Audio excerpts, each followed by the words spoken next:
So where the metaphor emerged was actually following a presentation that Cassie Erkins and I did in New Mexico 4 years ago. It was my very first Solution Tree event, and we were working with 600 teachers. And we had spent 3 days, the two of us, working them through a process in a workshop format. And at the end of the 3 days, we were driving back to Albuquerque, and I wasn't feeling great. It was my first time doing something in another country. It was my first time with a group that large, and it was my first time starting from the very beginning without any thinking about it behind the scenes, right? Just kind of parachuting in and parachuting out. And I was feeling like there was a sense in the room of discomfort. There was a lot of anxiety. There was a lot of insecurity. There was a lot of people who avoided eye contact. There were many people who disengaged passively, right? Left the room, doing a crossword puzzle, those kinds of things. The usual signs that as a teacher, you're starting to twig in that this is not a great experience for some people, right? So I was talking to Cassie about it. And we were talking about the differences between Canadian and United States education. We were talking about why assessment is such a difficult topic. And as we were driving, we were going through the red rocks of Albuquerque, around Albuquerque, right? Those beautiful desert red rocks. And it was one of those days where it was sunny, but there were really big cumulus clouds that kept wisping over the sun. And so it would be sunny and then dark and then sunny and then dark.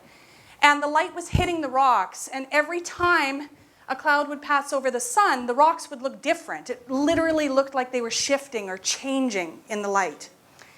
And I had this moment where I thought, you know, I think the problem here is that we're looking at assessment with one light. It never varies, and it's a harsh light. It's blinding, and it makes us uncomfortable. And I started to wonder if we could shift the way the light hit it, if we could imagine that it might look and feel and sound different. And that's how the metaphor started. I'm also an art person, right? So does anyone do watercolor painting or at all? A few? We talk about hard and soft edges in watercolor painting because watercolor is mostly water with some pigment.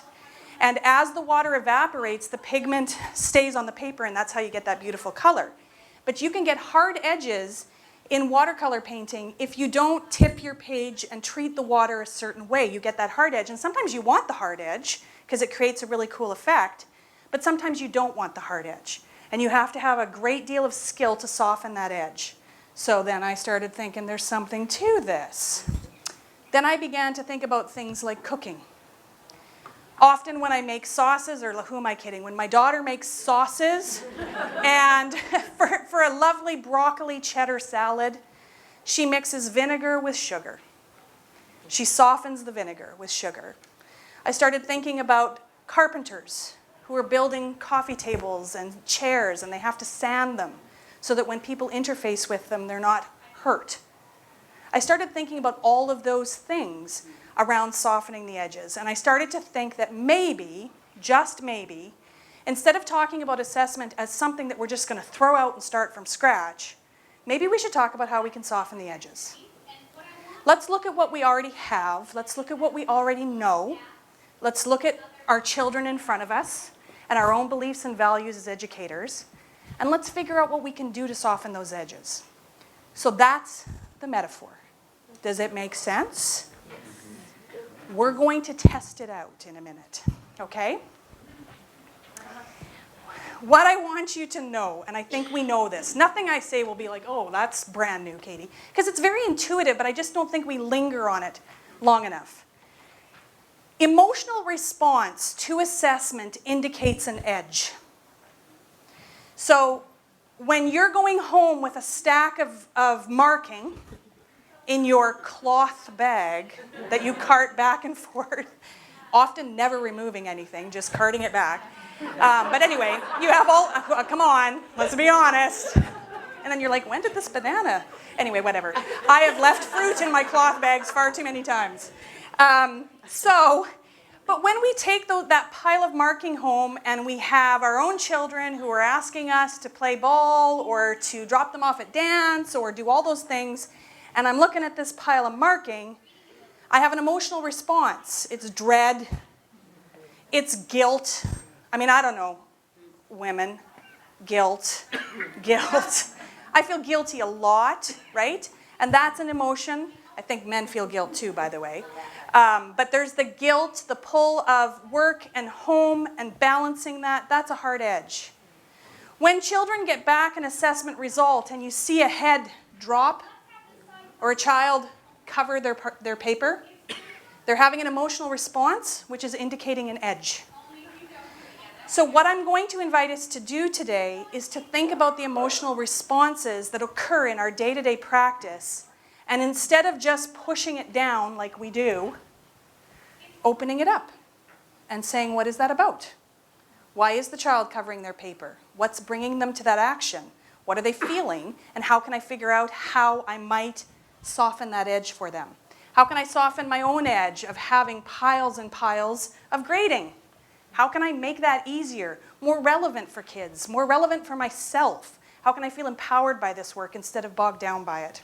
Emotion is connected to our needs, our beliefs, and our values. So we're going to unpack the needs thing and our beliefs and values, but I think that's what's driving our feeling, right? There's something that doesn't fit with what we need. I need to spend time with my children when I go home. I need to offer my kids feedback tomorrow. I have to figure that out because there's a hard edge there. Does that make sense? Okay. Why are learners and educators affected by hard and soft edges at the same time? Well, it's because it's what we all know. Like, this is a relationship. We have a relationship with these children. So when I see a child diminished by an assessment practice in which I haven't engaged, I have a hard edge. That hard edge doesn't just exist for the child. It exists for me. So now we really got to look at that, okay? Does that make sense?